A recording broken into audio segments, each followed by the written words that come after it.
औज़ुबिल्लाहिमिनश्शैतानिर्रजीम बिस्मिल्लाहिर्रहमानिर्रहीम। अस्सलाम वालेकुम नाज़रीन, मैं हूँ आपकी मेज़बान फ़ाइज़ा नक़वी इस दुआ के साथ कि जहाँ रहें खुश रहें, आबाद रहें, अल्लाह ताला की बेशुमार रहमत व बरकतों उसके फ़ज़ल और करम के साए में रहें। परवरदिगार आप सबको सभी अपनों समेत दो जहाँ की शर से महफूज रखे, दो जहाँ का खैर कसीर आप सबकी नस्लों के मुक़द्दर में करे और तमाम मज़लूमीन जहाँ बिलख़ुसूस फ़लस्तीन, लबनान, शाम, इराक़, ईरान, सूडान और हिंदुस्तान के मुसलमान और हमारे जो सोमालिया या दीगर ममालिक में जहाँ-जहाँ भी इंसानियत दुख, रंज और अज़ियत और जंगों का शिकार है, हिंदुस्तानी मुसलमान बहन भाई हैं या दूसरे तबक़ात से ताल्लुक़ रखने वाले मज़लूम बहन भाई हैं या कश्मीरी बहन भाई हैं, हमारे पाराचनार के बहन भाई हैं, दुनिया में जहाँ-जहाँ भी मज़लूम इंसानियत है और मज़लूम मुसलमान बहन भाई हैं, मोमिनीन हैं, परवरदिगार उन सब की मदद, नुसरत और रहनुमाई फ़रमाए, उनकी हिफ़ाज़त फ़रमाए और उनको ज़ालिमीन पर फ़तह अता करे और तमाम ज़ालिमीन जहाँ बिलख़ुसूस जो हिदायत याफ़्ता नहीं है, हक़ पर पलटने वाले नहीं हैं, उन सब के शर को उनकी तरफ पलटाए, उनको दुनिया पर इबरत का निशान बनाए और इस दुनिया को अमन और इंसाफ से भर दे और हमें हमारी मौजूदा आइंदा नस्लों को हमेशा हमेशा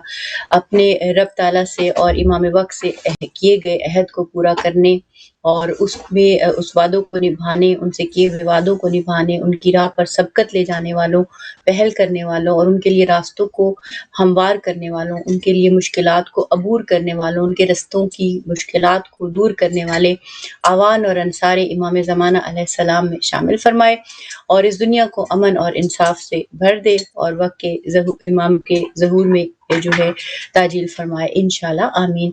नाज़रीन, आज 4 मई है और ज़िलक़द की 16 तारीख़ है। उम्मीद और दुआ करते हैं कि आप जहाँ कहीं होंगे बसदक़ा मोहम्मद वाले मोहम्मद अल्लाह की खुसूसी पनाह में होंगे, परवरदिगार के ज़िक्र से अपने दिल को मुअत्तर करते होंगे, रसूल आले रसूल के ऊपर दरूद व सलाम से अपनी ज़िंदगियों को पुरनूर, रोशन और पाकीज़ा करते होंगे और उसकी नेमतों पर शुक्र बजा लाते होंगे क्योंकि शुक्र नेमत में इज़ाफ़े का ज़रिया है और इंसान की ज़िंदगी में जो भी नेमतें हैं, रिज़्क है, चाहे वो इल्म की फ़ॉर्म में है, सेहत की फ़ॉर्म में है, दौलत की फ़ॉर्म में है या किसी भी फ़ॉर्म में है, उस सब रिज़्क को जो है वो परवरदिगार जो है उसमें इज़ाफ़ा करता है जब अल्लाह का आप शुक्र अदा करते हैं।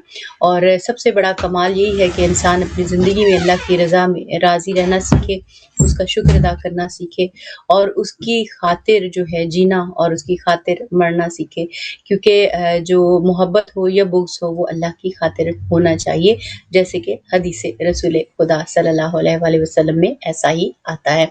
और इसका ये मतलब नहीं है कि इसका ये मतलब है कि उसमें इंसान की ज़ाती अना और ज़ाती नमूद व नुमाइश और ज़ाती पसंद नापसंद ना हो, बल्कि जहाँ इंसानी और इलाही कवानीन पामाल होते हों, वहाँ पर आप हक़ का साथ दें, उसके ख़िलाफ़ आवाज़ बुलंद करें, उसकी मज़लूम की आवाज़ बने और इंसानियत की फ़लाह और जितने भी हमारे मुसलमान बहन भाई हैं या दुनिया में जहाँ भी आपके गिरदोनुमा में चाहे नॉन मुस्लिम लोग भी हों और उन पर भी जुल्म हो रहा हो, कोई जानवर को भी अगर तकलीफ़ हो रही हो तो आप उसका ख्याल रखें क्योंकि आप अल्लाह की तरफ से इस दुनिया पर उसके बंदे हैं, उसके नुमाइंदे हैं और उसके नुमाइंदे की हैसियत से आपका फ़र्ज़ है कि अपने गिरदोनुमा में हर चीज़ की हिफाजत करें और उसका ख्याल रखें और उसकी तरफ एक मस्बत और मोहब्बत वाली निगाह रखें क्योंकि जब हम अल्लाह की ज़ात से कनेक्ट होते हैं तो पूरी यूनिवर्स से कनेक्ट हो जाते हैं और जब उस पूरी यूनिवर्स से कनेक्ट होते हैं तो उसकी तरफ जितना हमारे हिस्से में चीज़ें आती हैं उतने हम ज़िम्मेदार बनते चले जाते हैं। बहरहाल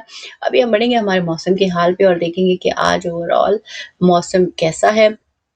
जो मौसम किसी हद तक क्लाउडी रहेगा, लंदन में रहेगा 13 डिग्री सेल्सियस और जबकि मैनचेस्टर में रहेगा 12 डिग्री सेल्सियस और इसके अलावा जो है 12 डिग्री सेल्सियस से 16 डिग्री सेल्सियस तक रहेगा। कार्डिफ में 17 डिग्री सेल्सियस से 10 तक जाने की तवक्को है, यानी उसके बीच में रहेगा। इसी तरह ग्लासगो में 12 डिग्री से 9 डिग्री सेल्सियस तक रहेगा। इसी तरह जो नॉर्दर्न आयरलैंड में जो वेदर है वो भी 12 डिग्री से 13 डिग्री सेल्सियस के बीच में रहेगा। ज़्यादातर क्लाउडी और हल्की फुल्की बारिश का इम्कान है। उम्मीद और दुआ करते हैं कि आपकी ज़िंदगियों में भी आप दूसरों के लिए भी उस फवार की मानंद होंगे जो फवार पड़ती है, यानी ये जो पहली जो बारिश होती है बहुत हल्की सी, जब मौसम बदलता है और एक बड़ी पुरसुकून कर देने वाली एक ऐसी फुहार पड़ती है जिससे सूखी मिट्टी जो होती है वो हल्की हल्की सी भीगना शुरू हो जाती है और उसमें खुशबू पैदा होती है और उसमें एक खुशबू के साथ एक हवा होती है, एक सुकून होता है, एक सुरूर होता है। ऐसे ही आप भी उस फवार की मानिंद अपने गिरदोनवा में सब के लिए होंगे जो सुकून बख्श होती है, जो खुशगवारी का एहसास दिलाती है, जो इंसानों और मखलूक़ात खुदा के लिए एम्पावरिंग होती है, उसको कमज़ोर करने वाली, डिग्रेड करने वाली या उसको ह्यूमिलिएट करने वाली या उसको तकलीफ़ देने वाली नहीं होती। तो हम इसी एतबार से अपनी ज़िंदगियों में कोशिश करें कि अपना हिस्सा ज़रूर डालें। एक खूबसूरत हदीस आपके साथ शेयर करती चलूँ। रसूल खुदा सल्लल्लाहु अलैहि वसल्लम फरमाते हैं कि अल्लाह ताला जो है वो खुंदा पेशानी को बहुत ज़्यादा पसंद फरमाता है। इसी तरह फरमाया कि मोमिनों में कामिल ईमान वाला वो शख्स है कि जिसका इखलाक सबसे ज़्यादा अच्छा हो, यानी जिसके अंदर खुशमिजाजी हो और वो खुशमिजाजी उसके इखलाक का हिस्सा हो। अब खुशमिजाजी के लिए झूठ-मूठ बोलना और एक जुगत से भरपूर मज़ाक बनाना और करना ये नहीं है। खुशमिजाजी एंटायरली डिफरेंट चीज़ है, हमें उस पे थोड़ा-सा तवज्जो करने की ज़रूरत है। इसी तरह फरमाया कि मुस्कुराहट सदका है, आप हमेशा जब भी सारा दिन जिसको भी मिले मुस्कुरा कर मिलें। और फिर इसी तरह फरमाया कि तुम्हारा अपने भाई के सामने मुस्कुराना भी सदका है।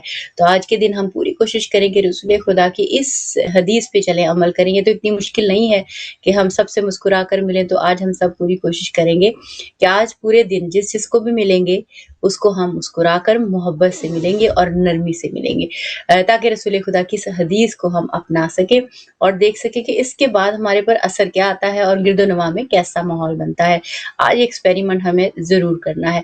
यूँ तो हम सब ये एक्सपेरिमेंट करते रहते हैं, लेकिन चले आज हम ख़ुसूसी तौर पे, क्योंकि वीक का आगाज़ है और वीक का आगाज़ खुशगवार तरीके से होना चाहिए, हँसते मुस्कुराते होना चाहिए, उम्मीद और यकीन के साथ होना चाहिए, तवक्कुल के साथ होना चाहिए।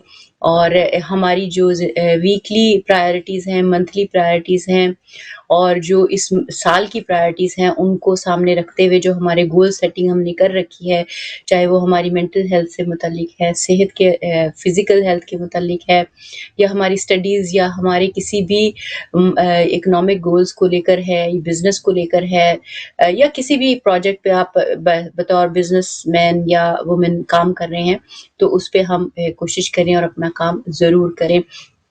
बिलख़ुसूस जो लोग मसलन घर पे होते हैं या जिनके पास टाइम होता है, वो अपने टाइम को ज़ाया ना करें, कुरान पे तवज्जो करें, कुरान सीखें, उन आयात को खूबसूरत अंदाज से पढ़ने की कोशिश करें और उन आयात के मायने को समझने की कोशिश करें, उन पे तफक्कुर करें, क्योंकि कहते हैं कि 1 घंटे या एक लम्हे का जो तफक्कुर है वो 70 साल की इबादत से अफ़ज़ल है। तो हम कुछ आयात को मोहब्बत से पढ़ें और पढ़ते चले जाएँ और उनको इस नियत से पढ़ें कि ए खुदा, ये आयात मैं इसलिए समझ रहा हूँ, इसलिए पढ़ रहा हूँ, इसलिए इनकी तरफ देख रहा हूँ कि ये दुनिया और आखिरत में मेरी दोस्त हैं। तो आप सोचें कि अगर हम सारी आयात को इस नियत से पढ़ें और इनको समझ के पढ़ें और मोहब्बत से पढ़ें और इनकी अदायगी हो, तलफ़्फ़ुज़ हो, इनके मीनिंग हो, इनके अंदर एसेंस हो, जितने इसमें बातें हैं उन वो सब को हम अपनी ज़िंदगी में इसी एतबार से शामिल करें और बच्चों को भी कहें कि ठीक है, आज आपने किस आयत को दोस्त बनाया है। तो यकीनी तौर पे एक मुनफ़रिद असर आएगा जब हम किसी के दोस्त होते हैं तो उसकी बात सुनते हैं, उसको अपनी बात बताते हैं और उसके जो शख्सियत के आईने में अपनी शख्सियत को भी देखते हैं। तो हम सोचें कि कुरान की आयत अगर हमारी दोस्त हों या हम उनको अपनी दोस्त बनाने में कामयाब हो जाएँ, तो सोचें कि हमारी ज़िंदगियाँ कितनी पुरनूर, रोशन, पाकीज़ा और खैर कसीर से भरपूर होंगी। तो आज हम बच्चों को भी ये चीज़ ज़रूर बताएँ कि आज हमने कोई ना कोई आयत, हर रोज़ एक आयत कुरान की, उसको आज के दिन हमने दोस्त बनाना है। और इस तरह अगर हम अपना हर दिन एक दोस्त के साथ गुज़ारेंगे, तो सोचें कि जब कुरान की आयत वो दोस्त बनकर हमारी पूरी ज़िंदगी में शामिल होंगी, तो उस ज़िंदगी में کیا نورانیت ہوگی اور کیا ڈیپتھ ہوگی اور کیا معراج ہوگی اور کیسا قربت خدا کا وہ سفر ہوگا. اسپیشلی اگر بچے ارلی ایئرس میں ہیں، ارلی 10 ایئرس میں ہیں اور ارلی 12 ایئرس میں ہیں، تو ہم پوری کوشش کریں کہ ہر دن بچوں کو، جب اسپیشلی جب آپ اسکول چھوڑنے جاتے ہیں بچوں کو، یا مثلاً آپ پکنک پہ جا رہے ہیں یا سفر میں ہیں، تو خصوصی طور پہ 2 یا 1 آیات جو آسان ہو، یاد کرنے میں بھی آسان ہو، اور ایون اگر مشکل بھی ہوں تو اس 10 سے 15 منٹ کے سفر میں آپ سب مل کر اس کو گروپ میں جیسے ریسائٹ کریں، اس کو پروناؤنس کریں، اس کی پروناؤنسیشن ایک دوسرے سے پوچھیں، سیکھیں، تاکہ اس سے ایک تو فیملی بانڈنگ بھی بہترین ہو جاتی ہے. دوسرا، بچوں کا انٹرسٹ، جب ماں اور باپ اسپیشلی قرآن سکھاتے ہیں، اور خصوصی طور پہ باپ جب قرآن سکھاتے ہیں، تو بچوں کے دلوں پر اور روحوں پر اور ذہنوں پر جو اثر پڑتا ہے، وہ دنیا کا کوئی استاد جو ہے وہ اس کا نیم البدل نہیں ہو سکتا. تو اس چیز پر ہم بہت ہی شدت سے دھیان دیں، یہ بہت ہی امپورٹنٹ کام ہے. اگر قرآن سے ہمارے بچوں کی ہماری دوستی ہو جائے تو ہم کہیں سے کہیں پہنچ جائیں گے. انفیکٹ دنیا میں بھی کامیاب ہوں گے، آخرت میں بھی کامیاب ہوں گے، اور انسانیت ہو یا مومنین اور مسلمین ہوں، سب کے جو مسائل ہیں ان کے حل کو تلاش کرنے میں، ان کو مدد دینے میں اور ان میں رہنمائی کرنے کے ہم سب قابل ہو جائیں گے. اسی طرح رسول خدا صلی اللہ علیہ وآلہ وسلم نے فرمایا ہے کہ نرم مزاجی جو ہے وہ انسان کو جنت میں لے کر جائے گی. اور اس میں حدیث میں وہ فرماتے ہیں کہ بے شک اللہ نرمی کرنے والا ہے، نرمی کو پسند کرتا ہے، اور نرمی پر وہ کچھ دیتا ہے جو سختی پر نہیں دیتا. تو ہم پوری کوشش کریں گے ہمارے لہجے، ہمارے الفاظ، ہمارے جو ہماری جو ہوتی ہے نا کہ جو ہمارے چہرے کے اتار چڑھاؤ ہوتے ہیں، ہاتھوں کے اتار چڑھاؤ ہوتے ہیں، باڈی لینگویج جسے کہتے ہیں، یہ بھی نرم مزاجی کو ریفلیکٹ کرے، اور ہمارے لہجے، ہمارے الفاظ بھی اس نرم مزاجی کو حقیقی معنوں میں ریفلیکٹ کرے. کیونکہ زندگی بہت قیمتی اور بہت ہی خوبصورت موقع ہے، اتنا پیارا موقع ہے اللہ سے دوستی کا، اور اس کے بندوں سے دوستی کا، اور گرد و نواح میں سب سے دوستی اور محبت کا. تو اس کے لیے بہت ضروری ہے کہ ہم نرم مزاجی کو اختیار کریں، اپنے گرد و نواح کو نرمی سے سجائیں، خوشبو، یعنی ہمارا وجود پھولوں کی طرح معطر ہو، نرم ہو، پرسکون ہو، اپنے سب گرد و نواح میں رہنے والوں کے لیے، کہ ہماری محبت اور خلوص میں اتنی پاکیزگی ہو اور اتنا جو مہک ہو ایسی کہ جو انسانوں کی روحوں کو تسخیر کرنے کی، دلوں کو تسخیر کرنے کی اور فکروں کو تسخیر کرنے کی صلاحیت رکھتی ہو. نہ کہ ہم وہ لڑاکے سے اور بڑے دھتکارنے والے اور گالی گلوچ کرنے والے اور نہیں معلوم کیا کیا بن جاتے ہیں، اور ایک دم جب ہم للکارتے ہیں غصے سے یا دھتکارتے ہیں یا بولتے ہیں یا ڈانٹتے ہیں، تو سب کے دل جو ہیں وہ اپنی جگہ سے ذرا ہل سے جاتے ہیں. تو کوشش کریں کہ ہمارے رویے نرمی اور محبت سے بھرپور، روشن اور پاکیزہ ہوں. پھر ایک خوبصورت حدیث میں رسول خدا صلی اللہ علیہ وآلہ وسلم نے فرمایا ہے کہ میں اس شخص کو جنت کے کنارے گھر کی ضمانت دیتا ہوں جو حق پر ہوتے ہوئے بھی جھگڑا چھوڑ دے. تو ہم دیکھیں کہ آج اگر ہماری زندگی میں اپنوں کے ساتھ، خونی رشتوں کے ساتھ بالخصوص، جب ہماری جو جائیدادیں ہوتی ہیں یا لین دین کے معاملات ہوتے ہیں یا پیسوں کے معاملات ہوتے ہیں یا بہت سی اس طرح کی چیزوں کے اوپر ایسے تنازعات ہوتے ہیں کہ لوگ ہمارا حق مار دیتے ہیں اور ہم جانتے ہیں کہ انہوں نے حق مار دیا ہے، تو ہم اللہ کی خاطر اگر ان جھگڑوں کو چھوڑ سکتے ہیں تو چھوڑ دیں، اور اپنے دلوں سے قدورتوں کو نکال دیں اور ان کو اپنی طرف سے معاف کر دیں، اور اللہ سے اس کے بدلے میں خیر کثیر کو اپنی نسلوں کے لیے طلب کریں. اور اس کا نتیجہ بہت حسین اور بہت ہی خوبصورت ہوتا ہے. ہم چونکہ اللہ کے بتائے ہوئے وعدوں پر، اس کی باتوں پر بھروسہ نہیں کر پاتے، تو اس وجہ سے جو ہے وہ جیسے ہوتا ہے نا کہ ایک بہت سخت اور ایک بہت زیادہ ظالم سے ہو جاتے ہیں. تو اگر ہم یہ کام کر سکتے ہیں کہ ایسے رشتوں کو معاف کر سکتے ہیں، ایسے رشتوں کے اوپر حق پہ ہونے کے باوجود اللہ کی خاطر جھگڑا چھوڑ سکتے ہیں، تو ہمیں چھوڑ دینا چاہیے.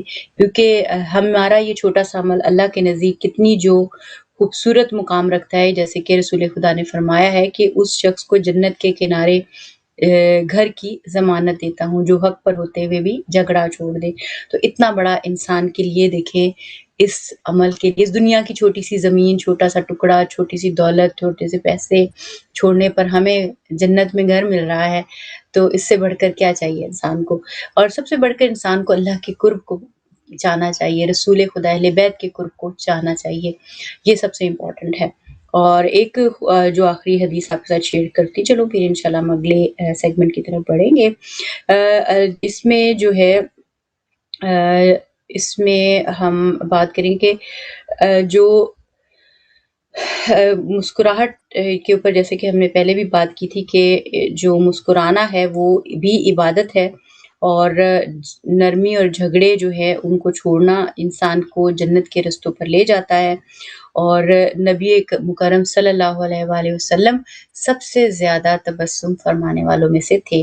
تو آج ہم پھر کیا کریں کہ ایک تو آج ہم پورے دن مسکرائیں گے، نرم مزاجی اختیار کریں گے، اور کوشش کریں گے کہ جن جھگڑوں کو ہم چھوڑ سکتے ہیں ان کو اللہ کی خاطر اس کی محبت میں چھوڑ دیں، اور اپنے دلوں کو کینوں سے صاف کریں، اور جن سے ہم ناراض ہیں ان کو معاف کر دیں۔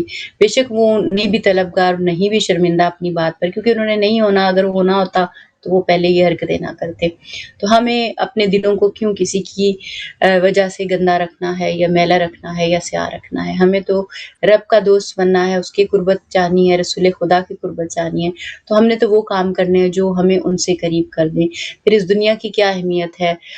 ہزار چیزیں آتی ہیں، ہزار چیزیں چلی جاتی ہیں، اور یہ یقین رکھیے کہ جو انسان نیک نیت ہوتا ہے اور اللہ کی خاطر نیک نیتی سے مخلصانہ سب کے لیے ایفرٹ کرتا ہے، اللہ تعالیٰ اس نقصان کو کمپنسیٹ کر دیتا ہے، جو نقصان آپ کے اپنے جو ہے آپ کی زندگی میں کرتے ہیں، آپ کو دکھ دے کر، تکلیف دے کر، آپ کا حق مار کر، اور آپ پر ظلم کر کر، اور آپ کے خلاف غلط جو اقدامات کر کے۔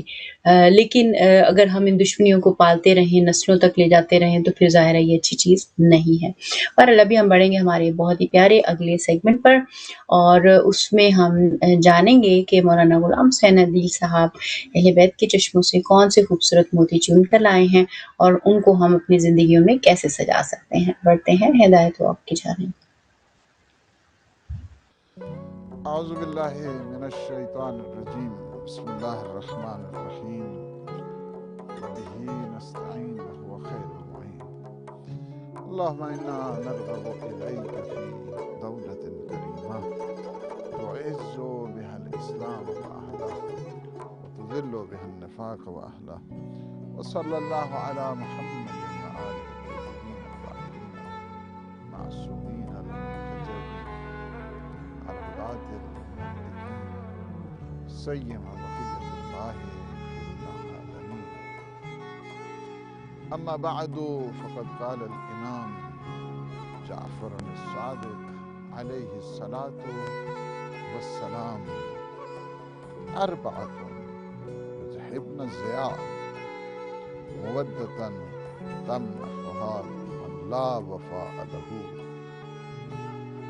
حضرت امام جعفر صادق علیہ الصلوۃ والسلام کا یہ فرمان ہے، اور ہم واک ود ہدایت میں اپنے مولا اور آقا حضرت امام جعفر صادق علیہ الصلوۃ والسلام کی تعلیمات ہیں، ان سے فیض حاصل کرتے ہیں۔ جتنے بھی اس وقت ہمیں ناظرین دیکھ رہے ہیں اور مومنین اور مومنات، اللہ سبحانہ وتعالیٰ انہیں اپنے حفظ و امان میں رکھے، صحت اور سلامتی نصیب فرمائے۔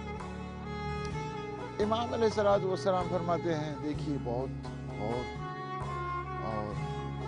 بہت توجہ کی ضرورت ہے، چونکہ ہدایت یہ جو واک ہوتی ہے، یہ تقریباً وہ ایک علمی پروگرام ہے، فکری پروگرام ہے، اور انٹرٹینمنٹ بھی ہے اس میں۔ انٹرٹینمنٹ کے ساتھ ساتھ ایک بہت بڑا علمی سرمایہ ہے، کیونکہ ہم اہل بیت اطہار کی ان تعلیمات کو اپنی زندگی کا حصہ بناتے ہیں۔ آج ہم اپنے مولا و آقا امام جعفر صادق علیہ السلام کی مقدس درسگاہ ہے، اس میں ہم آج فیض حاصل کرتے ہیں۔ میرے مولا فرماتے ہیں کہ 4 چیزیں سے خواہ اپنا ٹائم ضائع نہ کریں، اپنا وقت ضائع نہ کریں، खामखा इससे जो है ना इंसान को कोई फ़ायदा मिलने वाला नहीं है, कोई फ़ायदा नहीं आपको, 4 चीज़ों से आपको कोई फ़ायदा नहीं मिलने वाला है। पहली क्या चीज़ है? मुवद्दतन तमन्ना मन ला वफ़ा। ऐसे शख्स से दोस्ती करे कि जिसमें कोई वफ़ा नाम की चीज़ नहीं, खामखा अपना टाइम ज़ाया करता है ऐसे शख्स। ऐसा शख्स कि जो हमेशा गद्दारी करता है, धोखा देता है और इंसान को इधर की उधर लगाता है, बईद चीज़ों को करीब बताता है, करीब को जो है ना बईद बताता है, जिसकी बात में जो है ना वो कोई यानी उस आदल नाम की चीज़ नहीं होती, उसमें वफा नाम की कोई चीज़ नहीं होती, और उसमें किसी किस्म का कोई जिसे मोहब्बत कहा जाए वो नहीं होती। तो ऐसे शख्स से इंसान अपनी दोस्ती का इजहार करे या इंसान अपनी रफ़ाकत से निभाए, फरमाया कि ऐसे शख्स का कोई फ़ायदा नहीं है। खामखा अपना टाइम ज़ाया न करें ऐसे दोस्त से कि जिसमें वफ़ा नाम की कोई चीज़। दूसरे इमाम फरमाते हैं कि वह मारूफ़ुन इंद मन ला यशकुरुल्लाह।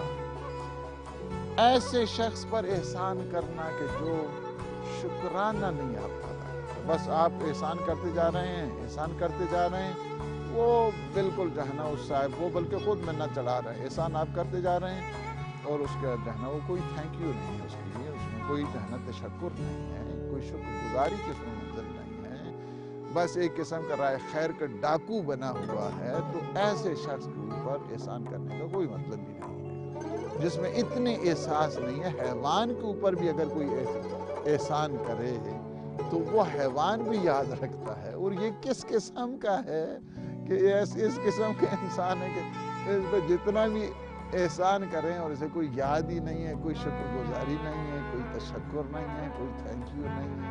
यह अजीब व गरीब किस्म का डाकू टाइप जो है ना वो इंसान है। ये राह खैर के डाकू हुआ करते हैं।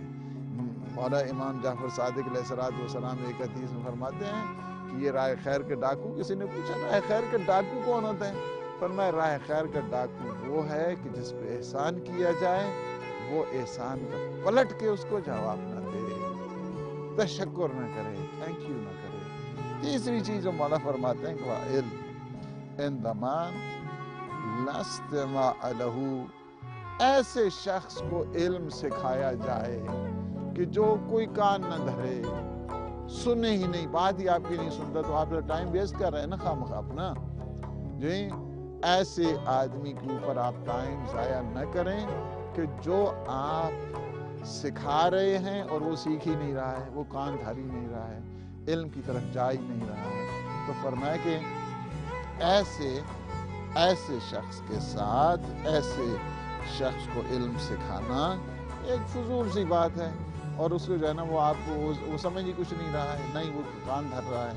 आप मेहनत कर रहे हैं, आप उसको पढ़ा रहे हैं, तो आप जो कुछ भी कर रहे हैं, लेकिन वो क्या है, आपके उस सिखाने से वो कुछ सीख नहीं रहा है, आपके पढ़ाने से वो कुछ पढ़ नहीं रहा है, और आपके बताने से वो कुछ समझ ही नहीं रहा है, और वो आप खामखा का जो है ना वो टाइम ज़ाया कर रहे हैं उसको। और चौथी चीज़ फरमाते हैं कि वो सिर ऐसे शख्स को राज बताएं कि जो उस राज की हिफाजत ही नहीं कर रहा है, बल्कि आपने राज बताया वो राज को उछाल रहा है। राजों को जो उछालने वाला है उसे अगर आप राज बताएंगे तो सिवाय मुसीबत के कुछ नहीं आपको मिलने वाला है। ऐसे शख्स को आप ऐसे शख्स के साथ दोस्ती करेंगे कि जिसमें वफा नहीं है, तो आप अपना टाइम ज़ाया कर रहे हैं उसके साथ, आप खामखा अपने आप की जो है ना वो ज़िंदगी बर्बाद कर रहे हैं। लिहाजा इस बात की तरफ हमें मुतवज्जे किया गया है, और मौला ने ये चीज़ हमें बताई है कि ऐसे फ़र्द को सिखाना कि जिसमें ये सीखने की मादा नहीं है, बल्कि आपकी बातों के ऊपर कोई कान नहीं धरता है, तो ऐसे शख्स को सिखाना भी अपना टाइम ज़ाया करने के बराबर है और कुछ नहीं। फिर ऐसे शख्स को आप अपनी राजदारी बताते हैं, राज اس کو جو ہے نا وہ اپنا بھید جو ہے نا بتا دیں، جو آپ کے راز کو فاش کرتا ہے، جو آپ کے راز جو ہے نا اس پہ کوئی اہمیت ہی نہیں دیتا ہے، فرمایا کہ ایسے شخص پہ بھی آپ کو جو ہے نا وہ ٹائم ضائع کرنے، خواہ اپنے لیے مصیبت نہ بنائیں، نہ اس کو راز بتائیں، نہ ایسوں کو علم سکھانے کا کوئی فائدہ ہے، نہ ایسوں کو جو ہے نا وہ کوئی دین بتانے کا مطلب ہے، نہ ایسوں کے ساتھ کوئی دوستی کا جو ہے نا کوئی مفہوم ہے۔ اللہ سبحانہ و تعالی ہمیں جو سسٹمیٹک لائف ہے وہ ہمیں عنایت فرمائے، اور ہمیں صحیح معنوں میں جو دینی پروجیکٹس ہیں ان کی طرف جانے دیں، صحیح معنوں میں دوستی، صحیح معنوں میں اخلاص، صحیح معنوں میں شرافت اور صحیح معنوں میں وفاداری کی جو مناظر ہیں وہ اللہ سبحانہ و تعالی ہمیں عنایت فرمائے۔ السلام علیکم ورحمۃ اللہ وبرکاتہ۔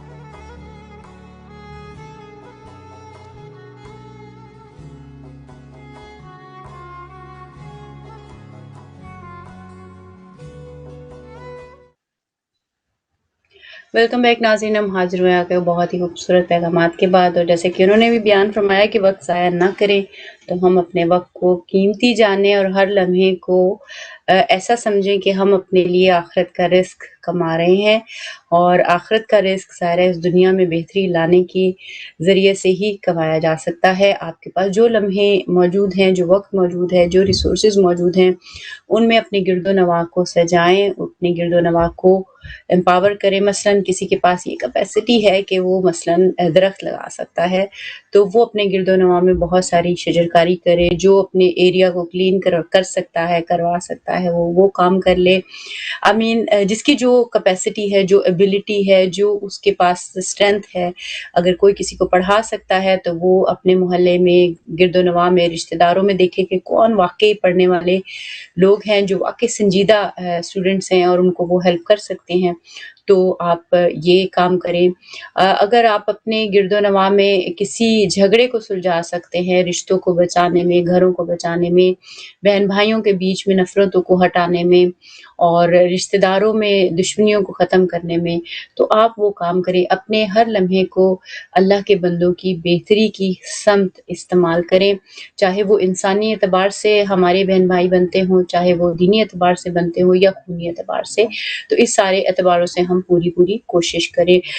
Now we are going to move towards our very important topic related to updates regarding Gaza, Lebanon, and especially war in Iran and between Iran and US.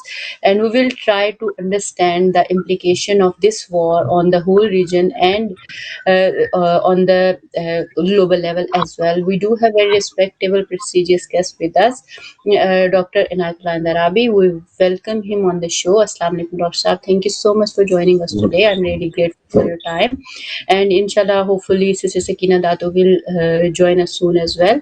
So first of all, because we are meeting after a very long time, especially related to this topic, what is your viewpoint and analysis regarding the US strategy which is going on in Iran and for the region? How do you see the whole picture, and how we should perceive the whole war, and where we are heading? I mean, I'm putting so many questions at the same time, but it's up to you how you want to address all these aspects. So I would like your viewpoint on the whole situation. Bismillahirrahmanirrahim. Assalamu alaikum, you and all the viewers now. Actually, when we discuss issues, any issue, there's a problem which is it's universal. There's a problem comes up that we conflate things and then things get mixed up. It's when people take their issues to the court, the judge is trained in isolating the issues. The judge deliberates on issues without mixing them, and then delivers the judgment and all this. So here also things have got conflated. Now US attack on Iran is one thing. Trump's temperament is another thing. and Trump's personal, what he as president has been doing, it is another thing. So these things should not get mixed up. We should not boil it down to simply it is because the U.S. president is like this and they have attacked Iran, and it's a very reductionist view of the whole thing. If we want to understand what's happening, we should understand it in a wider, in a more deeper context. So I will divide it. There are actually two layers to it. The one is the Islamic Revolution of Iran and its non-acceptability by it has not been accepted by US, by the West, since its inception, since 1979. That's one thing. The other is then that how Trump is dealing and how Trump is handling the US foreign policy. So we have to divide it into two. As to the first, I should add some more depth to it, which is that if you go through the Western civilization, the past 400-500 years civilization in which we are living now, and which is the dominant political order, political, cultural, value system, everything. It's the dominant order of the world. If you go through this, you will see that European powers, soon after gaining ascendance and then expanding all over the world, when they came across Islam and Islamic societies in Africa, in Asia, they somehow regarded Islam as a problem. Now, what I'm telling you, this is a noted fact by scholars, and they have used the word problem for it. The Western academics and their when they saw something else than the Western civilization in the world, in, for example, India or Africa, they came across a new thing which they regarded as a problem for what was the trajectory, what was the direction of Western civilization. But somehow it so happened that they could manage and control the whole Islamic civilization. The Ottoman Empire was dismantled and everything. They could very easily manage it. And the last century, you can see the Jerusalem and Palestine, all of these things were managed and successfully managed. Now, with the Islamic Revolution of Iran, things changed, and something which was managed became unmanageable, because in the first place it was unmanageable. And Islam is okay. Islam has a religious, it has a theological message of oneness, monotheism, and all these things, but that translates into social, political, ethical, cultural. It has a huge reach.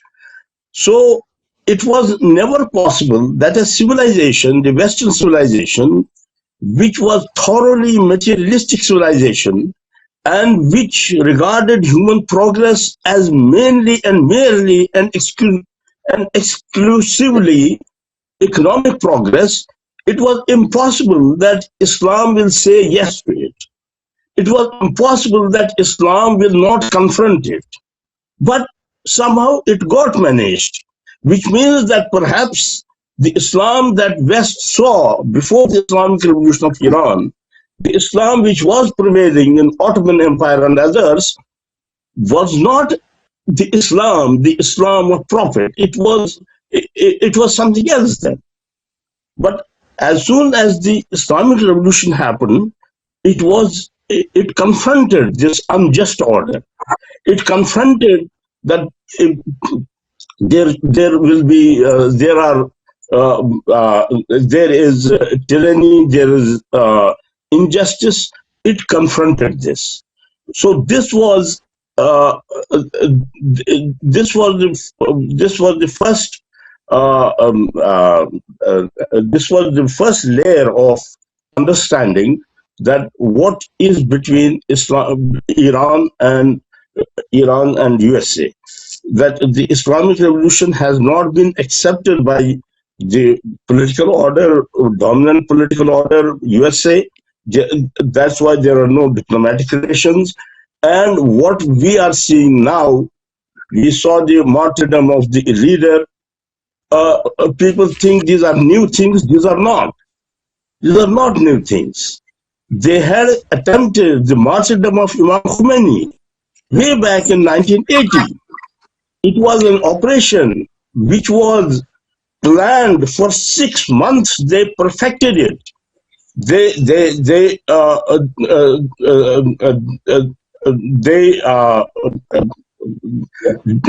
made this plan, and the National Security Advisor of USA was Brzezinski. Brzezinski did it, and they executed it at the end of 6 months.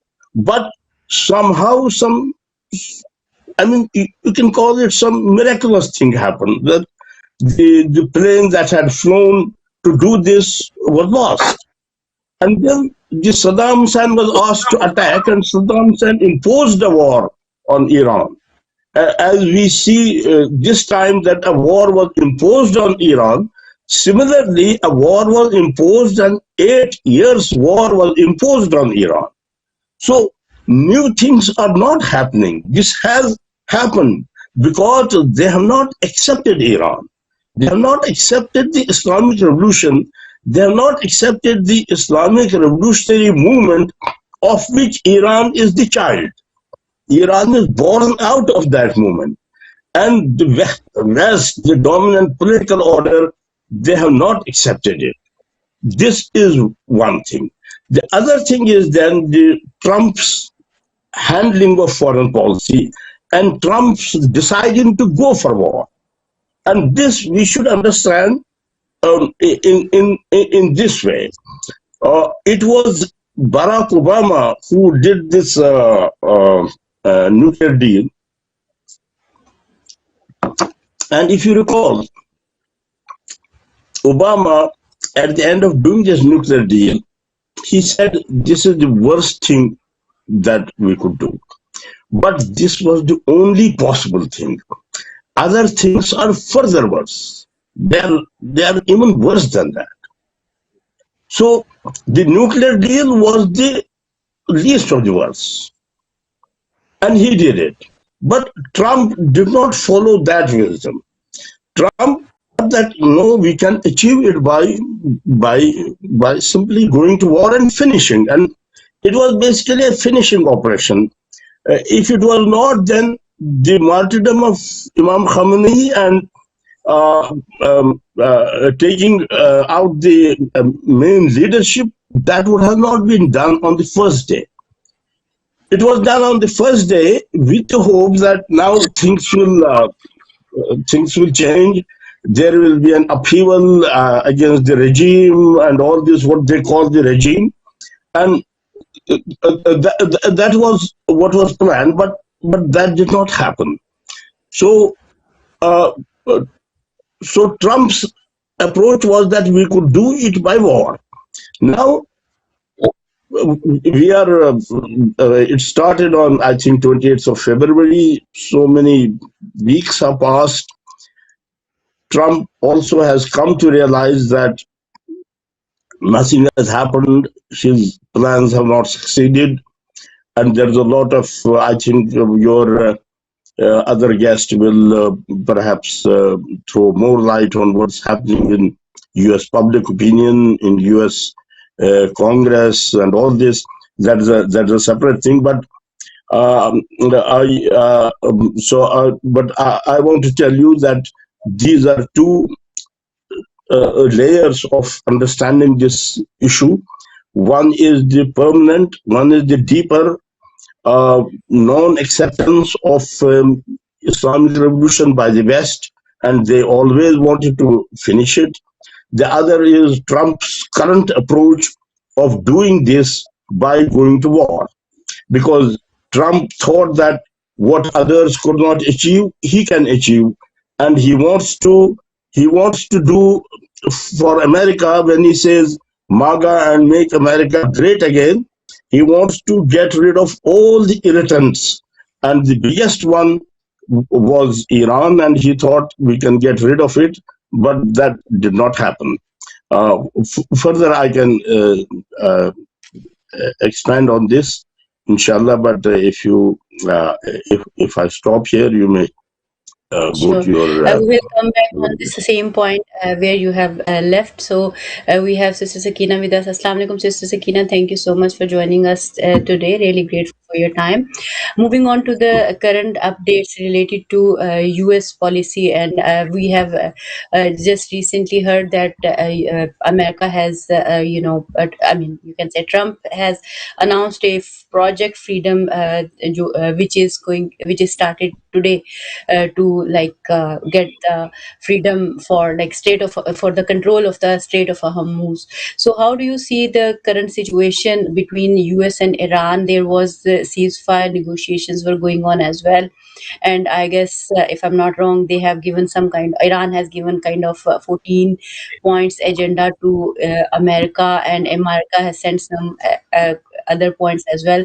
So what's going on in that regard, and how do you see the Project Freedom, which has been announced by United States, and how do you see the policy of Trump management or the Trump itself?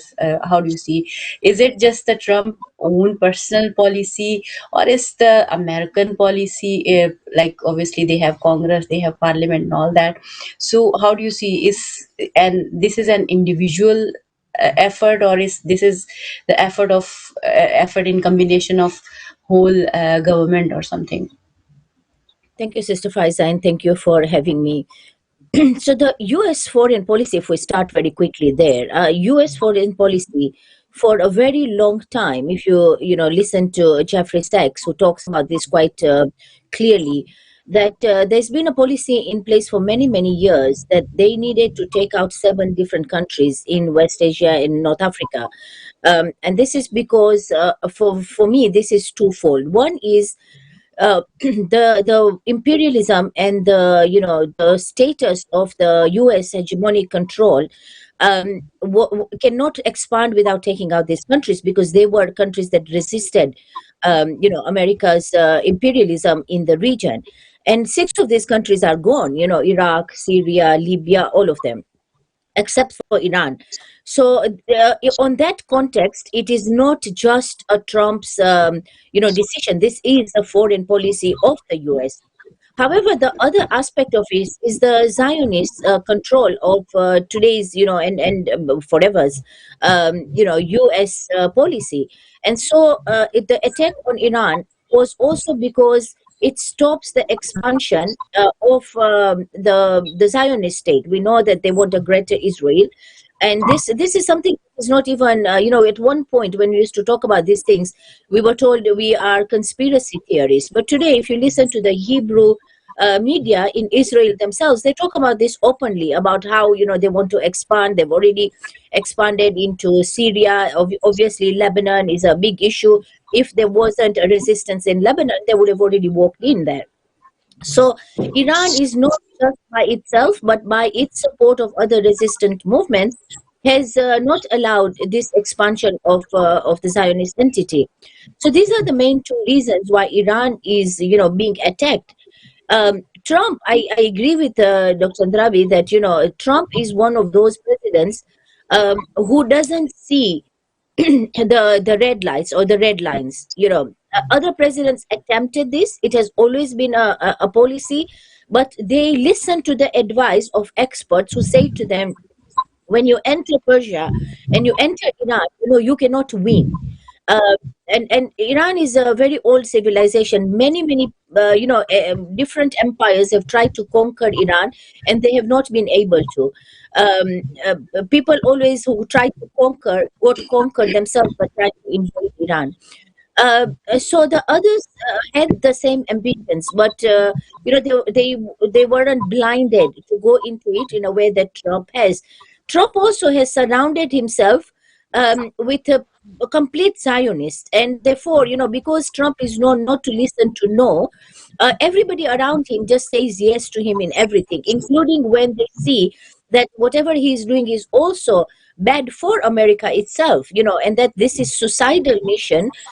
So they live in an echo chamber. He lives in an echo chamber where he's told he's great, he's wonderful, everything he does is, absolutely wonderful.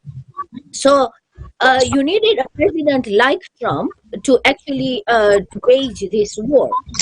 Now, in terms of their efforts at the moment to free the Strait of Hormuz, it's suicidal, absolutely suicidal. There is no way we are going to be able to do this. Iran has control of the Strait of Hormuz very clearly.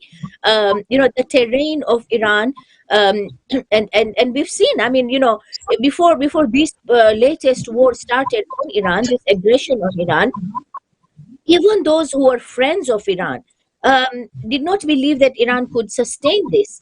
And, when we had the martyrdom of Sayyid Khamenei and that attack on the children of Islam, a lot of people were very shaky, even those who supported Iran. But Iran has proven to us, of their power and their capability of resistance. In fact, if at all, there were other means through which they were using these Zionist agents and they were dividing the society, in my view, that was more powerful if you look at it from the perspective of the West and of the US and Israel in particular. What they've ended up doing is they have united the country in such a way. And also we see these cells, that were there are constantly being, found. And so the threat level at Iran has actually gone down. In terms of military, there is no success of the American military, in Iran. They had to beg for a ceasefire. All their proxies in the region, in the Gulf countries, they were left with no defense systems at the end of the day. All American bases have been destroyed, and these will take, if at all they will ever come back, is a question. But even if they were to, this will take years and years to rebuild. And what is now happening is, first of all, quite physically and practically, they cannot liberate the Strait of Hormuz. Iran has control over the region.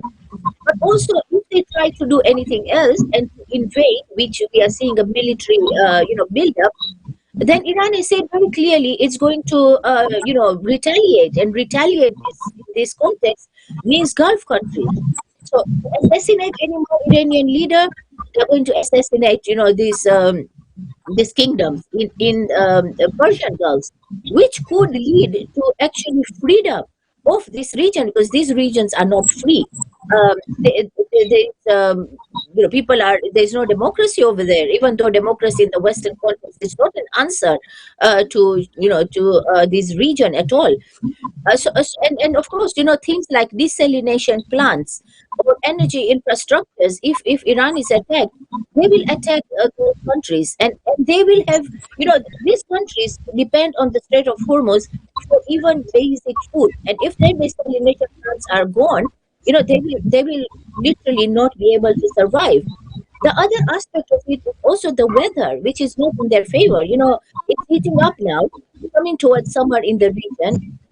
Countries like, to fight physically, be able to sustain and be in fight is next to impossible, especially if, energy infrastructure is attacked and there is no electricity.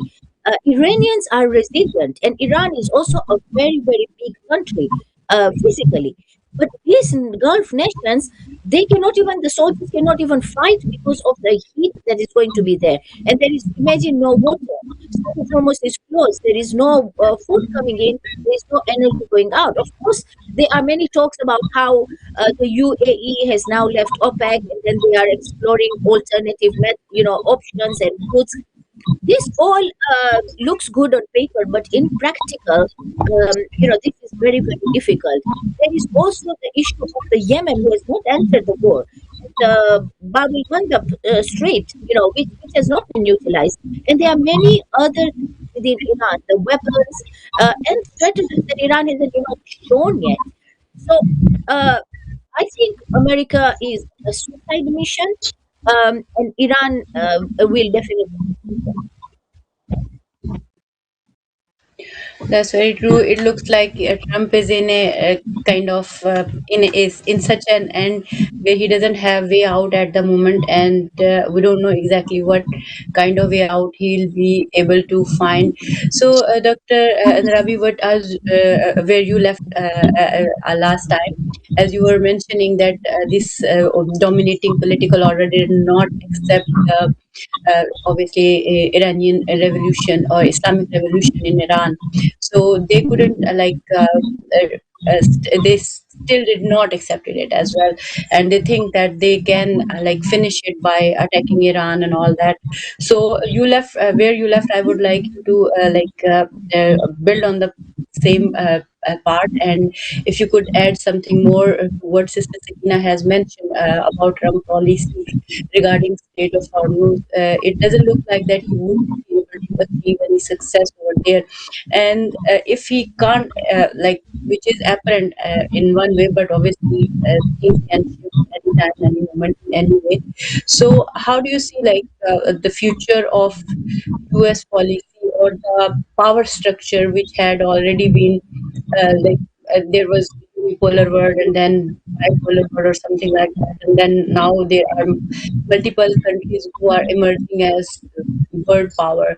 So, what is your viewpoint on this power structure, keeping in view that what is going on in Iran regarding Iran's war and all that? So, how would you like to pursue further on your points? Yes, I wish I had not to, but I have to disagree with my colleague there, Sakina Datu, because these things which I think I should disagree on, these are very fundamental to our understanding of our day and age. And I'm absolutely passionate about it, that we should understand it. And I'm always reminded of Imam Ali's, what he said, that blessed are the people who know where they come from, where they are, and where they are going to. This three-dimensional consciousness is very important, and I'm always trying to do my best in order to do this, and in order to make things clear about what is the reality. Now, as she was saying about 7 countries, there are no 7 countries actually. There are so many countries who oppose USA. But the question is, to what point? To what point? Will you go to the point of losing your leader? Will you go to the point of losing, how many losses Iran has taken? We say things, we say very big and very, very good things, but to what level are we ready to stand for it? This was the question. Soviet Union, well, it was a socialist revolution in the early last century. Did it withstand? Where did it go? Israel was planted, a great injustice. People were expelled. And it continued, despite 7 countries being there. China had very good relations with Israel, still has. Where are the 7 or 8 countries? What is that? How they had been making change in the world? The change has only been brought after the Islamic Revolution. A meaningful change has set in. Anybody can see. So we should make the difference that people can say things. Venezuela was very much rebellious and all this. Now Maduro was taken out. There is calm in Venezuela. Similar, exactly. Trump thought we will do the same thing in Iran. It did not. Why it did not happen there? These are the things one should reflect on. I mean, my emphasis for the last 2 years, and I wrote about this also, is that anyone who wants to understand the our present world, everyone should focus on the difference. There is a difference this time. This thing, we have a history of anti-US and all this, but these things did not happen before. Gaza was bleeding for 2 years. This never happened in the history of Palestine. So this difference has been brought because there's something new, and that new thing I am telling you is the Islamic Revolution of Iran. And that new thing is simply Islam. Islam in its real form, in its true form, in its true structure, the structure of Vilayat Faqih, which is the true structure.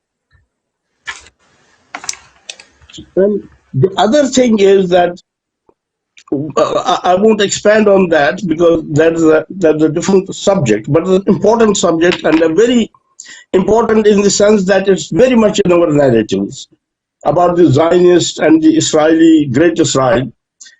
I have always dismissed it because right from the last 500 years, I don't see any independent actors except the white. It's a problem calling the white, but it happened so that the story started with the European ascendants, and the European man was white.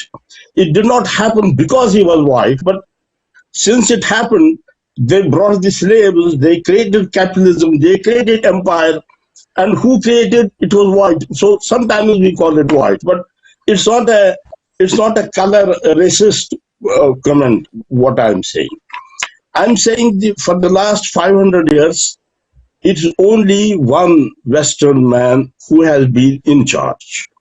A very brilliant professor, Winter Smith, black by origin, teaching in USA. She said very wonderful, very beautiful thing. She said in 16th century, the European man appeared and he said, I am representing humanity. I will tell you what human being is. I will tell you what success is. I will tell you what progress is. I will tell you what morals are. European man overtook the whole epistemological task. I mean, at the moment, we have only one dictionary in the world where we seek the meaning of what is success. You want your son to be successful, but what is success? You go to the dictionary which is there. It's an epistemological stranglehold. So I don't see any actors except the Western man. Now, after the Islamic Revolution, it is the Islam and it is the Islamic Revolutionary Movement. It has emerged as an independent actor. Since otherwise there are no independent actors. Zionism was a political construct. Israel is a military outpost, nothing more than that, like Bagram base. It has no political personality. You tell me what Israel did in Gaza. Has any country done so? They can't. Proper legitimate countries do not do so. America does not do so. Because Israel is not a legitimate country, it does not have to lose anything. People do not regard Israel as some sort of a model or something. So it does which nobody else can do. For example, it went and bombarded the nuclear plant of Iraq when Saddam Hussein was there. This was a Western initiative that it should be done, but they could have not done it. Israel did it because Israel does not have any accountability. It's a military force. So that was about, as I said, more needs to be said about it, but I will stop it here. And I will also come to the one thing again, which is very much in the narrative and where I need to come in. That is the civilization thing, that Iran is an old civilization, no doubt. But please tell me, was this old civilization, had it not become a proxy of West till 79? The most westernized country in that part of the world was Iran.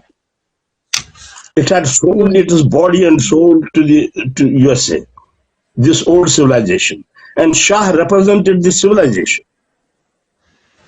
Shah commemorated, he celebrated the 2,500 years of monarchy. It was a great celebration in Tehran. So where was that civilization? We must get our heads clear about it, that the resistance this time is coming from a firm will. And this will is rooted in the Islamic thought and the Islamic revolution. Otherwise, this would have not withstood what it has.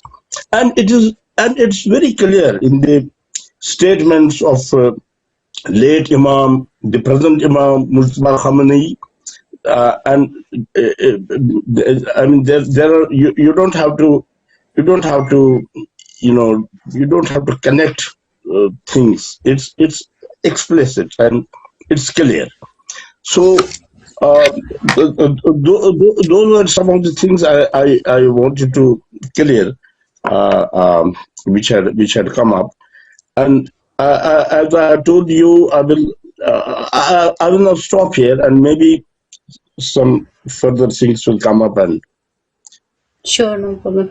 Thank you, Dr. Andarabi. Sister Sakina, if you wish to add to something which Dr. Andarabi has shared so far, and if you would like to shed some light on the point that, as Dr. Andarabi also mentioned, some political personality, like Israel doesn't have any political personality left at the moment. And I think so, if we look at it, the most disliked or hated sort of political system or political entity or whatsoever you call it at the moment.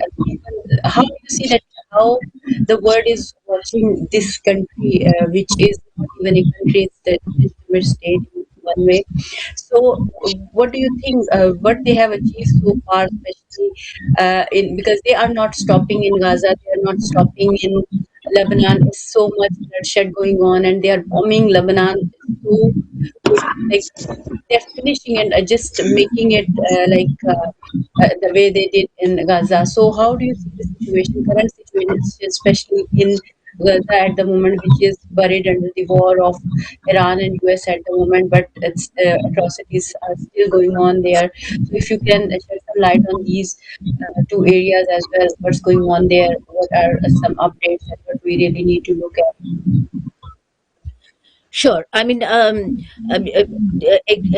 disagreeing is a very healthy thing, I think, in political or any religious discussions, because it opens up our mindset to different things. So, absolutely, this is something that we should not fear or shy away from. However, I just to respond, I don't actually think we differ that much. What Dr. Andrabi is saying and I'm saying, it's just a little bit of different perspectives on different things. So, for example, when we talk about the civilization of Iran, both factors are correct in my viewpoint. I think that there is no question and there is no doubt about the fact that the current resistance is built on the principles of Imam Hussein and his sacrifice. And they say this very openly and clearly, that it is this belief that year in, year out, we commemorate Haram, and, the resistance is in the blood of the Shia Muslims. Because of Karbala, and therefore, the concept of martyrdom and belief that martyrdom is something that we don't shy away from, we yearn for it. Much as we celebrate life, also we do not shy away because we stand on the principles of Imam Hussein that dying with dignity is better than life, without dignity. However, the issue of the civilization and the pride of the Iranian people, in my view, is still very valid. Yes, it is true that they had become pro-Western, but then again, when you look at the era of the Shah, this weren't the majority of Iranians who were supporting the Shah. He was somebody who was a puppet who had been installed in Iran, and he was actually very cruel to his people, which is the reason why when we have Pahlavi gang, talking about going back to Iran. It's a joke because he was disposed of, he was removed because he was so hated over there. It was only the power of the US that kept him there. I think there is very much a reality in the fact that even without Islam, Iranians are very nationalistic and they are a very proud people. And therefore, they may disagree on things that they do or not internally. But when you threaten them as a nation, their nationalism very much comes to the fore. And this is something which is a character, I think, of the Iranian people. So I think both of that is true. I believe that character of the Iranians as an old civilization, having a very strong identity of who they are, where they come from. Not many nations have that identity, and therefore they sometimes can crumble quite easily. But of course, the Islamic aspect of it is also a key, and specifically in today's war that we are seeing. Again, in terms of the 7 countries that I spoke about, of course, Iran, has been a stronghold in the issue of resistance. But these countries also supported Iran. For example, if you talk of Syria, under Bashar al-Assad, first of all, Syria was the only country that stood with Iran in its war against Iraq. No other nation stood with Iran. So in that case, it was a partner in resistance and support of Iran. But also, as long as Bashar al-Assad was there, Israel was deterred from coming forward, and therefore even to some extent the resistance in Lebanon had a clear path. There was a physical, geographically there was a pathway from Iran all the way to Lebanon. So when you're talking of these countries, they may not have been as resistant as Iran, but they were resistant and they were a partner to Iran. And so, for example, we've seen the fall of Syria has not been positive for the whole axis of resistance in the region. In the similar manner, if you look at deeply into Gaddafi's policies, he had rejected, for example, some of these oil deals with the US because he wanted to implement the method that benefited his own people. But also he was talking about, bringing Africa together, moving away from dollarization and having a currency that was African, which are all the different aspects that challenges the US hegemony and its dollarization of the entire globe. Which is also a fight I think we're seeing in the Strait of Hormuz right now, because once the petrodollar dominance is broken, US economy is really in crisis at the moment. The country is already the empire is crumbling, and without the dollars which they depend on, the crumble will become even faster. So when we talk of these 7 countries, I still maintain that this has been the policy of the US, and they were a support. These were the axis of resistance at different levels and in different manners. So coming to the issue of the Zionist entity, the Zionist entity, first of all, has never really had legitimacy. I mean, it was an outpost, an imposition, the British at that time that put them there. But in the current situation, all those who are blinded, and because the Zionists have control, the Western media is controlled by the Zionists, and throughout the world, they had managed to give some kind of consent to the existence of the Zionist entity. If I give you an example, I am from Tanzania, and I used to practice media at the newspaper level over there. During my time, my journalism career in the country, there were big blocks that I observed personally. This was, first of all, the fact that when we talked of international, we were a local media. We used to produce newspapers, but when it came to international news, we didn't have the capacity to have our own correspondences around the world. So what we literally did was went onto the BBC, downloaded whatever BBC said that was international news, and put it in the newspapers. So the dominance of these the Zionist media were not limited, for example, just to the UK or certain things. BBC service, like for example the Swahili service, the Persian service, the Urdu service, these were very, very popular. People used to listen to the mindset, and therefore in a way this created some kind of consent for the existence of the Zionist entity globally, which has now been broken. But the other thing that I saw was how foreign policy was influenced and changed. So, for example, my country was a land of Molimu Nyerere, and this was a very strong pro-Palestinian, anti-imperialist state. At its start, Tanzania was involved in the liberation of South Africa very, very deeply, and supported a lot of other liberation movements. And Yasser Arafat at that time, for example, was known to be a huge friend of Tanzania. He could come and go without a visa, without a passport. Palestinians were considered Tanzania to be their second home.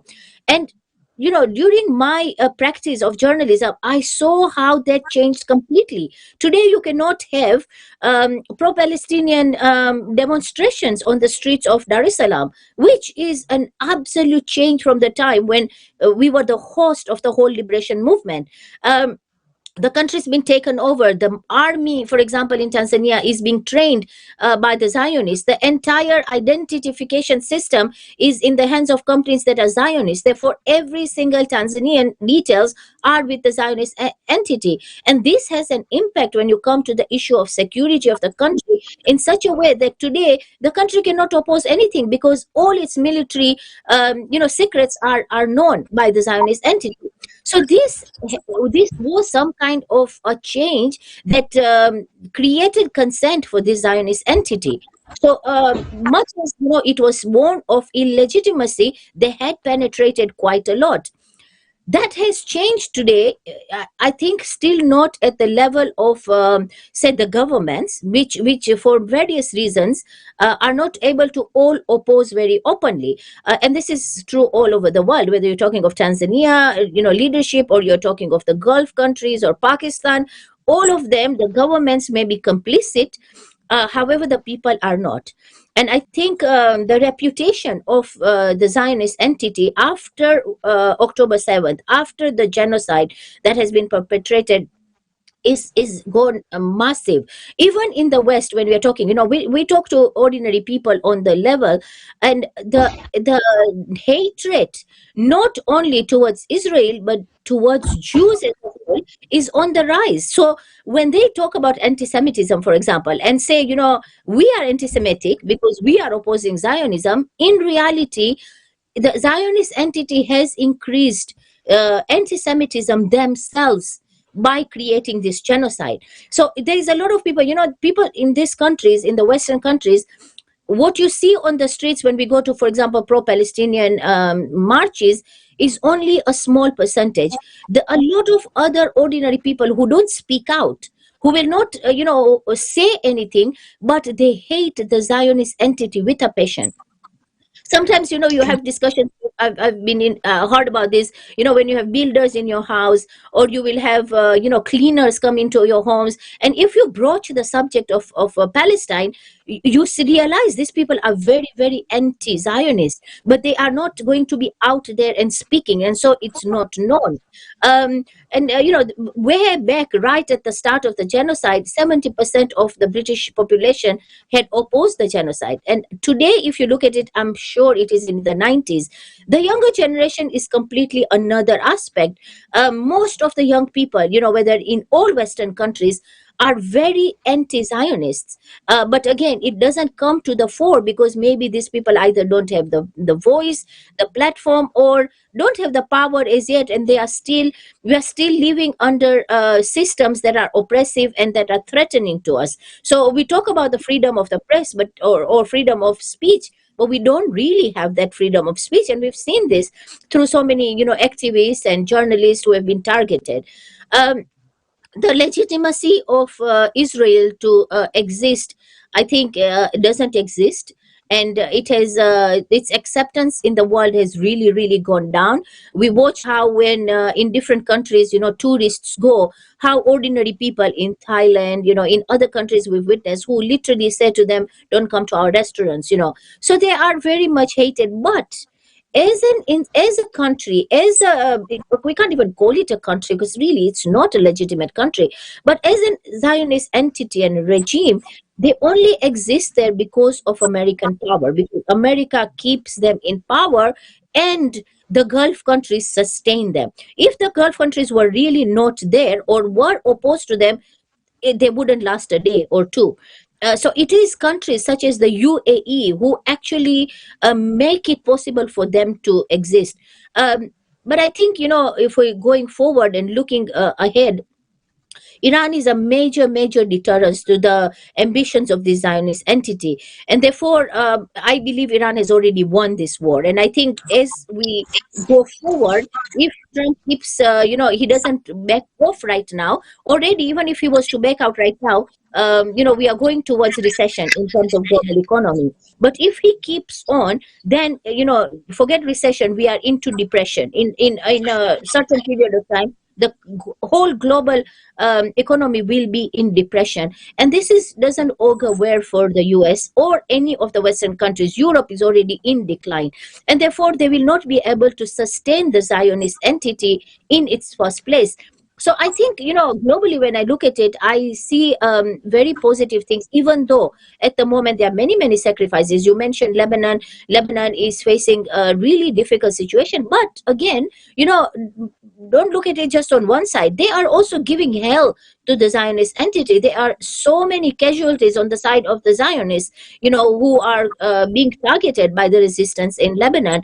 And I think the axis of resistance will be victorious because they are based on principles, they are based on faith, they are based on very deep convictions. And of course, like I said before, Yemen has not even entered the scene, and Yemen is a strong player. That's very true. Sister Sakina, thank you for sharing your viewpoint. Dr. Nathal and Rabi, what are your viewpoint? If you wish to add anything, Sister Sakina has mentioned in her points regarding different aspects of this regional and international war, you can say. So how do you see the future of US hegemony? I mean, if we look at diplomatic front, political front, or you can say whatsoever front, even the future of US bases in the Arab countries now, as Sister Sakina has mentioned in her previous comment, like it seems like they require so much time to rebuild it if they want to still rebuild it. And do you think that they will be able to rebuild their US bases in the region again in the same way as they were before over there? And as we have seen the I think so there was some news, or I can't remember exactly, but they were saying like if there is any more threats coming from these bases or these Gulf countries, you can say, towards the Iranian leadership, then they will respond accordingly. Like they would, for example, hit their leadership if there is any attack coming up from there to Iran, from, like, you can say, from these Gulf countries, as it has been happening before. So how do you see the future of this US hegemony and in the whole region, and from global perspective as well? Because it looks like it's the time of decline for US hegemony, and they are facing so much, lashback something, and they are not like in very good state in many ways, internally and externally. And as Sister Sakina mentioned, I guess even the people in Zionist country, Israel, if anyone is saying anything against their policies and standing up against them, they are even targeting them as well, even if they are living in Israel as well as their own personal, you can say, citizen or something like that. So how do you see these things? How would you like to share your further points on the same subject? Yes, Sakina Datu has refined her things, and I almost agree on with most of what she has said. And I mean, to cut it short about Israel, we can say without fear of contradiction that Israel is, if it is anything, it's only till there is American support. Once the support is not there, it is nothing. So, as we saw recently, it was given out as if two sovereign countries are attacking Iran, USA and Israel. But then when it came to peace talks, where is Israel? Nowhere. Israel was asked to stop, and that's it. So that means it was nowhere as an equal partner. Just as long as the American support is there. So, but let me sort of put my point again in what I exactly meant to say. The point is that I will again hark back to the civilizational thing of Western civilization and 400-500 years old. I'm saying that we are facing a civilization. When we say anti-America, people are anti-America, this government or that government. We must understand it is a civilization which has perfected a full social, cultural system, a lifestyle, and above all, then there is a huge military machinery. It has formidable military power. To confront it is not, I mean, you either have to follow, you either have to conform, or you either have to make your way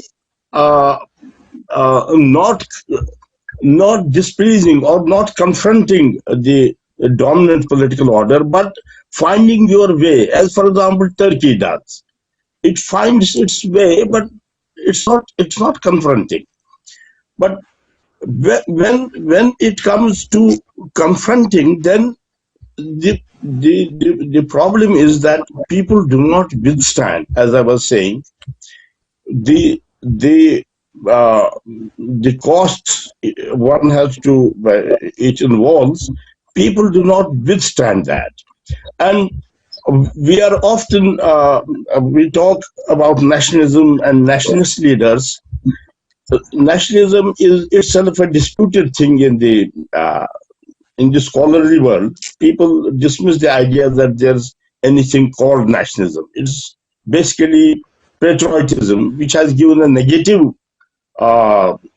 which has been given a negative sense by nationalism. But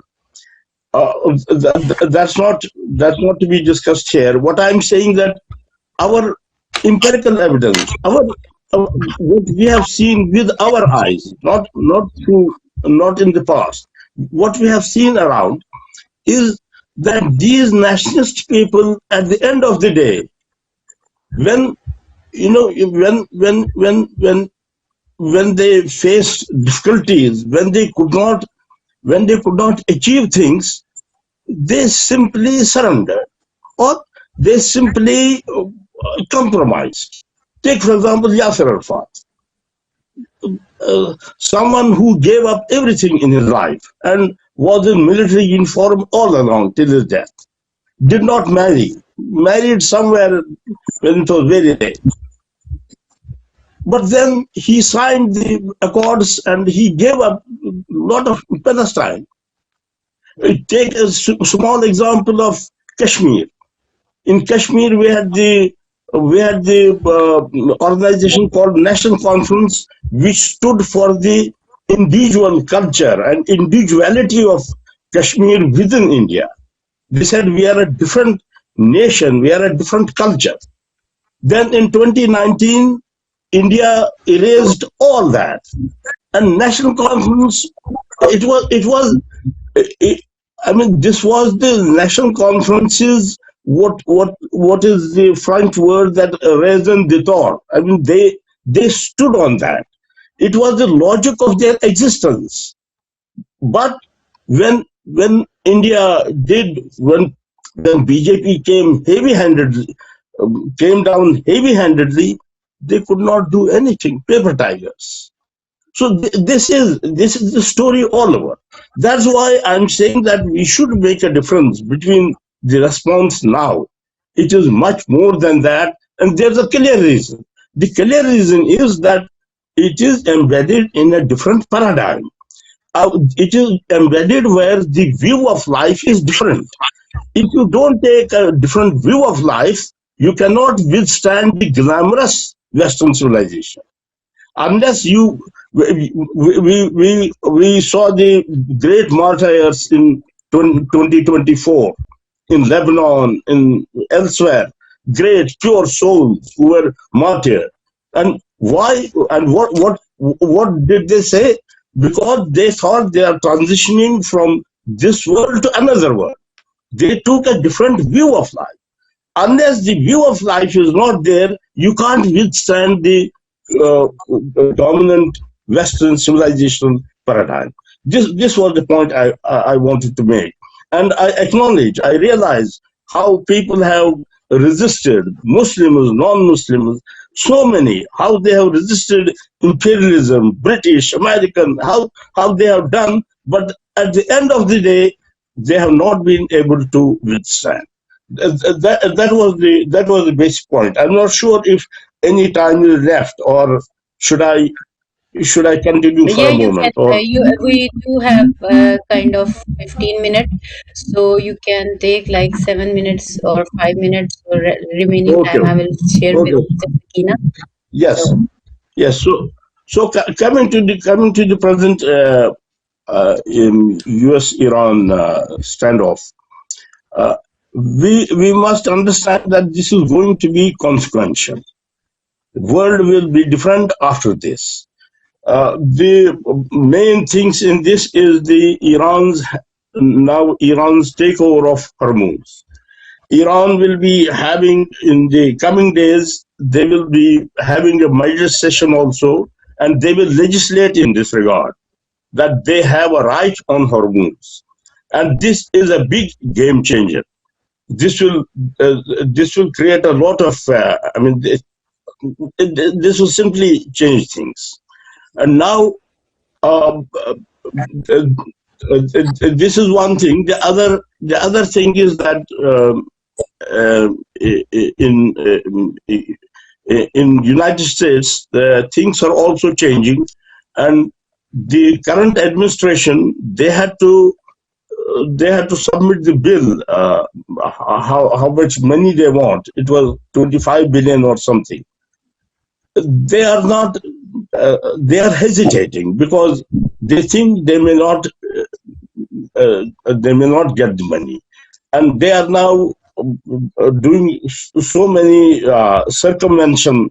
They are saying the ceasefire also counts, and so many things. So it is difficult that US can continue with this. They are saying that we will now end the ceasefire, but to my mind, it's very difficult that they can continue with this. And what the first round of talks that happened in Islamabad between US and Iranian delegates, the first highest level interaction, the Vice President of America and the Speaker, Dr. Kalibaf, Iran and the USA had not interacted at that highest level. And both of them, both the parties, USA and Iran, later said that they had proper, meaningful discussions. So I think things have moved forward in that sense, and I don't see things will start. I mean, they will repeat what happened after 28th of February. There is no support for it in America, and they have now tested the Iranian resolve. So it won't be easy. But the real question for me is, what will happen to the Gulf states? Will they get rid of American bases, or what will be the political situation there? I think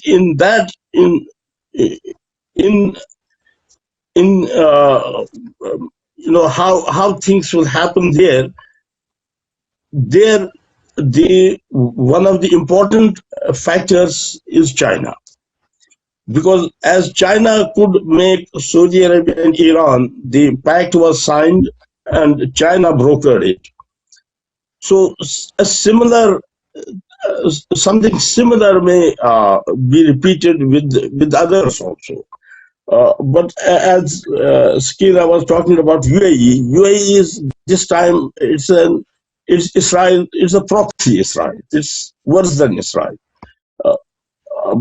I was watching and some professor of UAE who has good rapport with the government.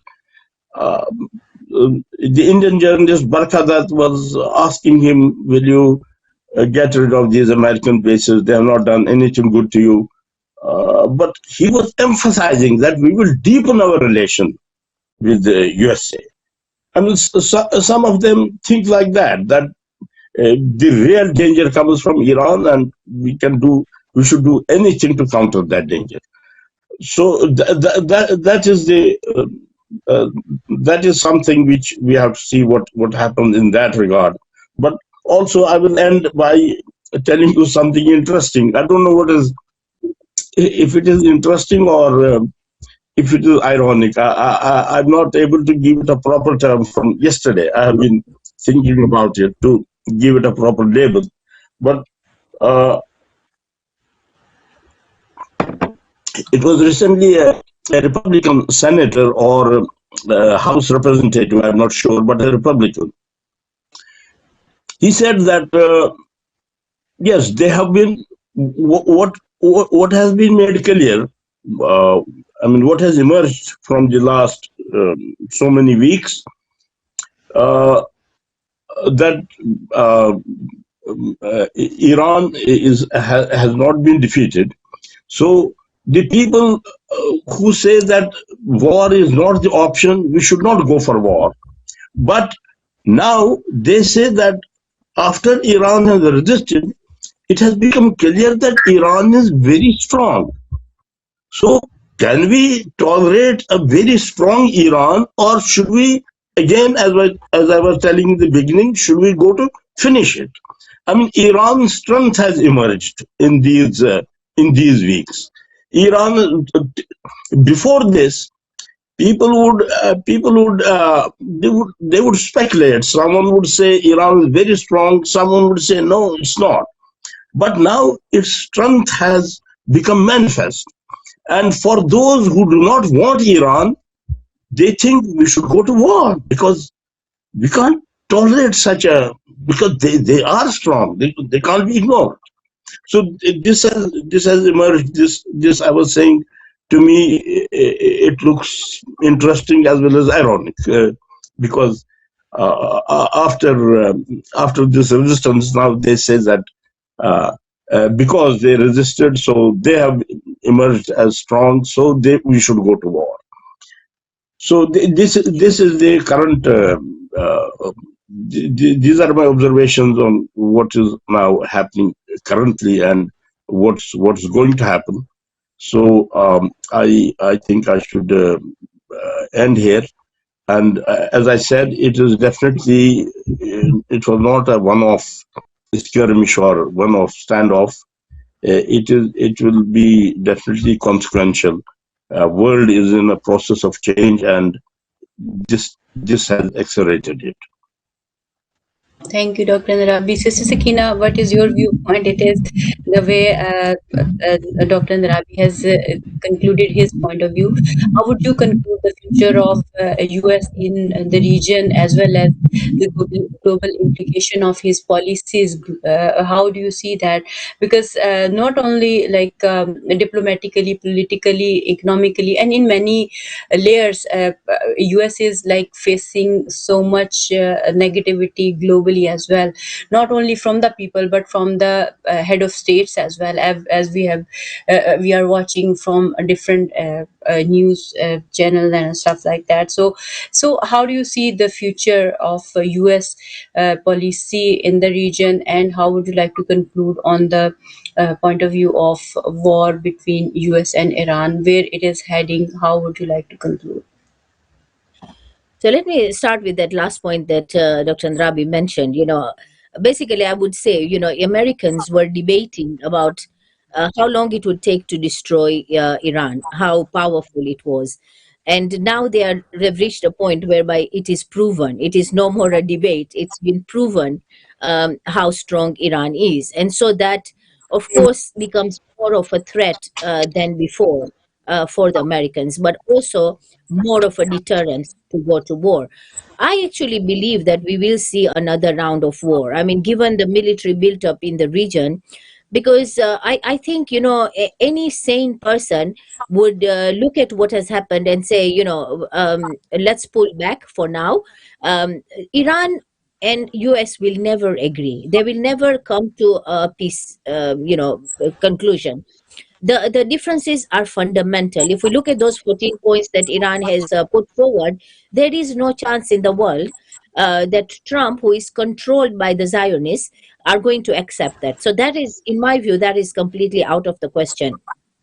All Trump can do is either say, for now we need to back off, because like I mentioned, it's suicidal.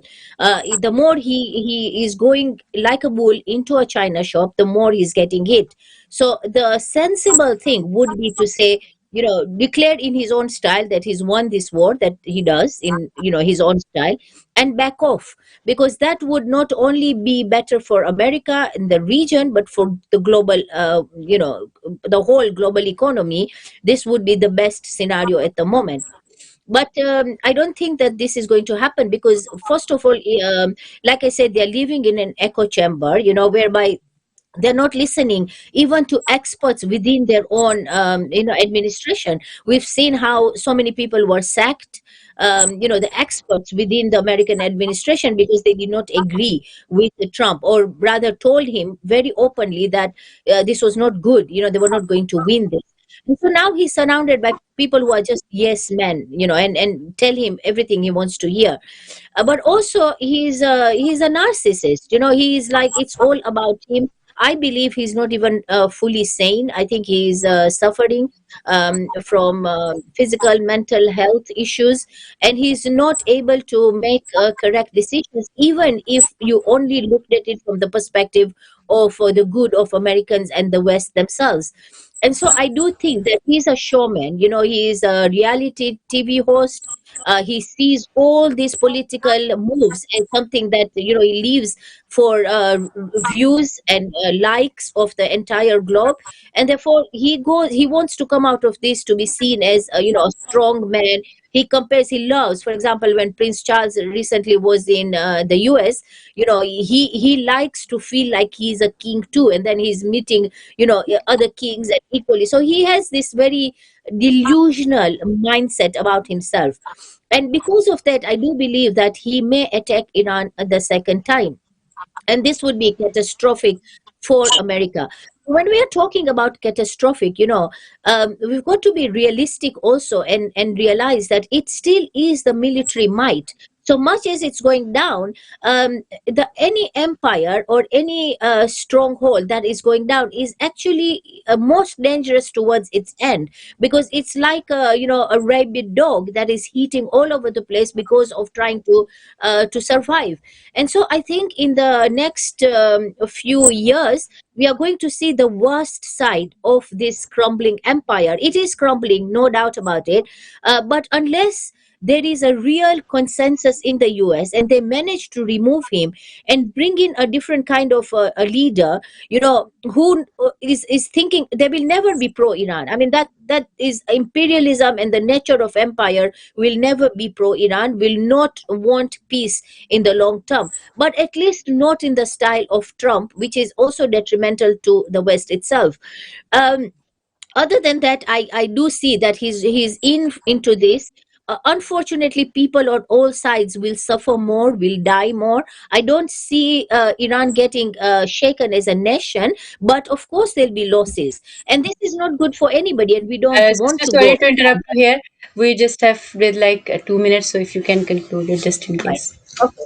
So, I mean, generally, I think that there is going to be a global change. There is going to be a new world order with Iran, China, and Russia, being a lot more stronger. People are talking of Iran as the fourth power now because of its control of the Strait of Hormuz, but also, we've seen other forms of its how strong they are.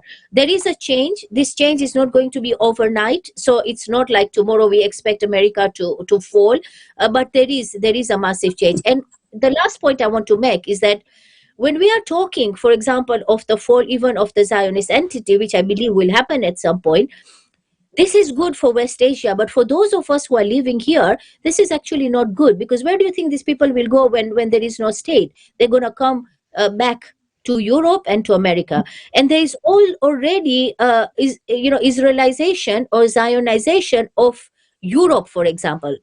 We are seeing how our institutions here are completely controlled, and that control is increasing. So in my view, the way I see it is that, and this is purely my view, is that as West Asia becomes liberated, we are going to be colonized, and we are going to be facing a lot more of this threat from the Zionists. So for those of us living in the West, I think there are very difficult times ahead for us. Thank you so much, Sister Sakina Datu. Thank you so much, Dr. Nathalan Darabi. It was end of the show today. I'm really grateful for your time, and to the viewers, I would just say that we all need to stand with the truth and righteousness, and for that matter, we really need to be aware and informed in all manners. Look after yourself and everyone around you. I'll take a leave. Allah Hafiz.